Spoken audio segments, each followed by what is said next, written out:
A Rádio Sputnik Entrevista. Amigos da Rádio Sputnik, o Brasil foi às urnas neste domingo, 2 de outubro de 2016, para escolher prefeitos e vereadores. Em algumas cidades, prefeitos foram definidos no primeiro turno, em outras, como no Rio de Janeiro, a escolha só será definida no segundo turno, no dia 30 de outubro. E sobre o panorama registrado pelas urnas neste domingo, 2 de outubro, nós vamos conversar agora com o cientista político e historiador Antônio Marcelo Jackson, cientista político, professor do Departamento de Educação e Tecnologias da UFOP, Universidade Federal de Ouro Preto, em Minas Gerais. Meu caro Antônio Marcelo, como está o amigo? É sempre um prazer atendê-lo e aos ouvintes da Rádio, Arnaldo. Meu caro Antônio Marcelo Jackson, que impressão você leva deste primeiro turno realizado neste domingo? Bom, primeira observação diz respeito ao índice de abstenções, votos brancos e votos nulos, né? A cada nova eleição, esse índice vai aumentando aos poucos. Isso aí é uma coisa muito grave. Isso é uma coisa que vamos colocar algumas pessoas sem uma preocupação muito sistemática, vão dizer, bom, mas o sistema funciona, e eu vou responder, sim, o sistema funciona, porém, a cada eleição que passa, ele está perdendo a legitimidade dele. Apenas para fazer uma citação rápida, Arnaldo, a respeito dessa primeira observação das eleições, tire, por exemplo, São Paulo, a maior cidade do país, onde somente 50,12% dos votos, estou pensando aqui para vereador, tá? Não para o cargo executivo, foram direcionados a algum candidato a vereador. Ou seja, 49,88% ou não votou, ou votou em branco, ou votou nulo. Então você tem a maior cidade do país, onde o seu poder legislativo, a Câmara de Vereadores, será composta por pessoas que apenas a metade recebeu votos, né? Quer dizer, apenas a metade da população votou, desculpe, para deixar mais claro, né? Isso é uma coisa bem preocupante, né? Meu caro Antônio Marcelo, o impeachment da presidente Dilma Rousseff e a subsequente posse do Michel Temer, seu sucessor, influenciaram no resultado das eleições municipais? Olha, eu diria que para São Paulo, sim. Agora, pensando aqui em duas outras grandes cidades, como Rio de Janeiro e Belo Horizonte, a resposta é não, tá?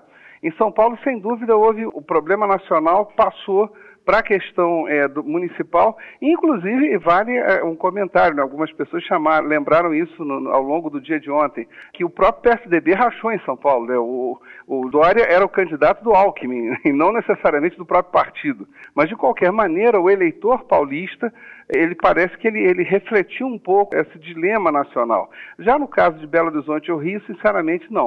Tá? Nas demais cidades eu também não consegui detectar isso. Eu acho que é como se existissem realmente duas eleições.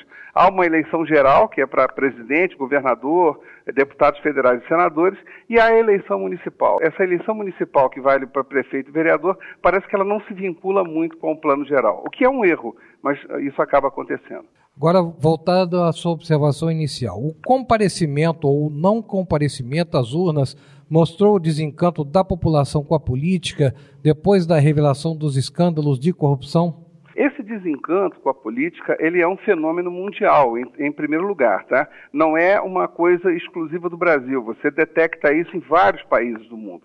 O que assusta aqui no Brasil é que o modelo foi criado lá no princípio do século XX para que ele exercesse como que, isso aí são palavras dos seus criadores, tá? Assis Brasil, que foi o grande mentor do nosso sistema eleitoral, que servisse como uma espécie de pedagogia para as pessoas. Ou seja, eu obrigo a pessoa a comparecer à zona eleitoral e, ao obrigar essa pessoa a comparecer, eu como que estaria, de alguma forma, educando essa pessoa, por obrigação, por constrangimento, para que ela refletisse um pouco a respeito da política do país, né? Ora, quando você tem esse modelo que as pessoas entendem aqui como voto obrigatório, né? E ainda assim você tem índices como esse que eu citei de São Paulo, o Rio de Janeiro, por exemplo, só 54% dos votos foram para vereadores, em Belo Horizonte 57%, quer dizer, você tem índices altíssimos, apesar da obrigatoriedade da presença. Então significa que essa pedagogia não está funcionando. E se não está funcionando, é que o desencanto com a política aqui no Brasil parece que está um pouco maior, um pouco além da curva que nós conseguimos detectar no restante do mundo ocidental. Os resultados obtidos pelo Partido dos Trabalhadores nas capitais demonstram que o partido está a caminho do fim, Antônio Marcelo? Não diria do fim, mas com certeza, perdão pela tosse, com certeza o PT vai ter que se reinventar, né?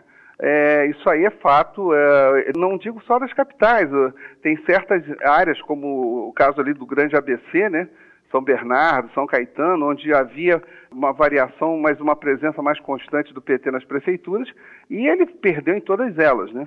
Então isso aí ficou claro, né, que o eleitor está ressentindo com os escândalos em relação ao PT, né? É um dado que a gente poderia caminhar para outra discussão, mas aí, enfim, e particularmente, eu diria o seguinte, talvez a corrupção não afete tanto ao PMDB, mas ao PT ela afetou, né? E isso, sem dúvida alguma, o PT vai ter que se repensar. Quanto à sua extinção, eu acho pouco provável. Sinceramente, acho muito pouco provável. E para concluir a nossa entrevista, o primeiro turno de 2016 desenhou o panorama para 2018?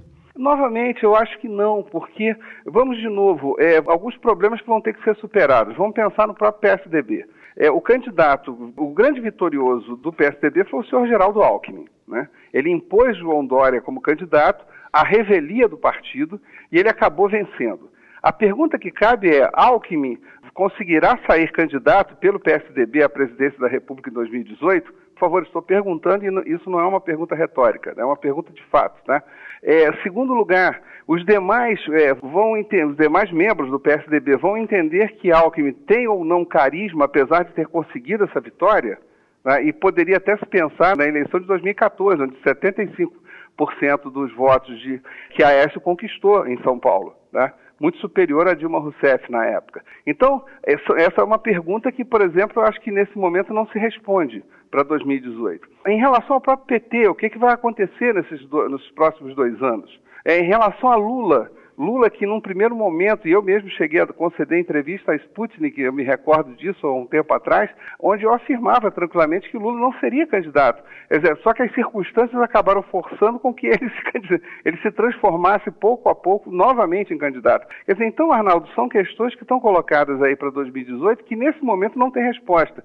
Então eu acho que essa eleição que aconteceu ontem, ela contribui, lógico, evidente, para uma série de coisas. O PT se repensar, o próprio PSDB tendo que se repensar, dado que saber quem é que vai liderar o partido daqui para frente, né? Agora, definir o quadro para 2018, sinceramente, eu acho que não. Antônio Marcelo Jackson, muito obrigado por mais essa entrevista ao programa da Rádio Sputnik. Felicidades para o amigo. Agora vamos observar como o eleitorado vai se comportar no segundo turno, no dia 30 de outubro. Com certeza, Arnaldo. Fique sempre à vontade quando precisar. Muito obrigado, Antônio Marcelo Jackson, cientista político e professor do Departamento de Educação e Tecnologias da Universidade Federal de Ouro Preto, UFOP, Instituição Universitária do Estado de Minas Gerais, que analisou os resultados das eleições municipais deste domingo, 2 de outubro de 2016.